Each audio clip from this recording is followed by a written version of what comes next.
Hi, I'm Nancy Clark. And I'm Amory Wallace-Phillips. We're the Hospice and Bereavement Coordinators with VO in Oxford, and this is Morning Chats with Anne Marie and Nancy. Cheers. Here's Nancy.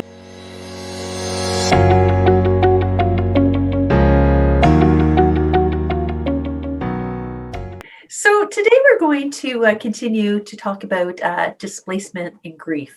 We're going to dive into who do we displace our grief on, and a little bit of coping strategies on how to deal with this. So who do we displace on? There are some people who often take the brunt. There are some people who often take the brunt of our displacement. People who are telling us news we don't want to hear. We're upset about the news, but we take it out on the person. If you lash out at doctors or the nurses at the hospital or hospice when your loved one dies, you wouldn't be the first and you're not going to be the last one. Yeah. Absolutely. So another person that we tend to displace upon is someone in proximity, but who is at a lower level of consequence that we lash out to. So in our last video, we talked about the poor grocery clerk who was just packing your groceries incorrectly, and that could be someone you lash out on. So an example of this, might be your boss isn't being sympathetic to how hard it is to come back to work after a loss. But because you fear expressing that frustration to your boss, you take it out on a colleague or on somebody that you manage. The people you love and trust the most. Weird, we know.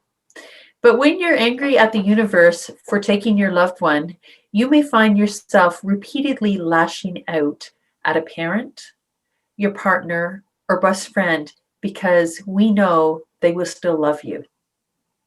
So common that, it's the ones it's a very age-old phrase, the ones that you love the most, you tend to harm the most too. Absolutely. In grief, it's no different. Yeah. Mm-hmm. Yeah. So some tips for coping with displacement. We're gonna share some tips that are both applicable to someone who is grieving as well as someone who is supporting a griever. Yeah.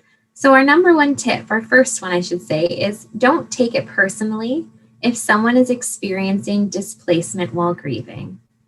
Yeah. So if you are that individual who's supporting a griever, we know how difficult it is when you're trying to support a grieving person. It feels terrible and really awful when you think that you have upset, angered, or disappointed that very person you were just trying to help and support. Yeah. So always keep in mind if that person's anger seems out of proportion or misdirected at you, it may help you to remind yourself that there are so many different invisible factors going on, including displacement, that could be influencing the situation and their actions towards you. Yeah. So if you're grieving, cut yourself some slack.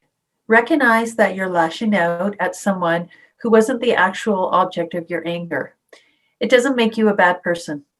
It means grief is complicated and you did something that is very common. Being aware of it is the first step to managing it. So be kind to yourself and also try to recognize what you're doing. Yeah.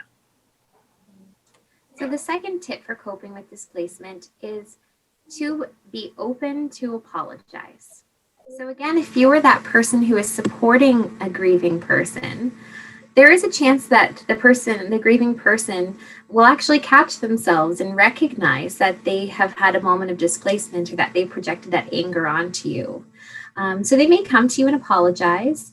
And depending on how you're feeling or how much they've put you through, it might feel really hard to accept that apology. Yeah. But really try having empathy for kind of where this displacement came from in the first place and why it happened. And then really try to forgive. Yeah. And if you're grieving, there is a good chance you've recognized at least a couple of moments of displacement while grieving. Whether it is recent or in the past, take a few moments to acknowledge an apology. This can go such a long way. And the last tip is to keep an eye out in the future. And this one is really specific for people who are grieving. knowing about displacement and kind of this situation that happens for a lot of grieving people can actually go a long way in both anticipating and recognizing it. On especially tough grief days, so it could be holidays, it could be anniversaries, or just specific days when you are feeling really down or where your grief is at an all-time high, be on the lookout for moments when you might feel yourself displacing those general grief feelings onto those around you. And try to give yourself a few extra pauses before reacting and build some extra self-care in on those really hard grief days. Absolutely. So we hope this information was helpful for you to understand a little bit more the concept of displacement and grief. Check back with our last week's morning chat video to catch the first portion of displacement and grief. And make sure that you do follow us to watch all of our other morning chat videos on YouTube. And we're always here for you. So reach out by phone or email. Take care and have a good day. Thanks for watching.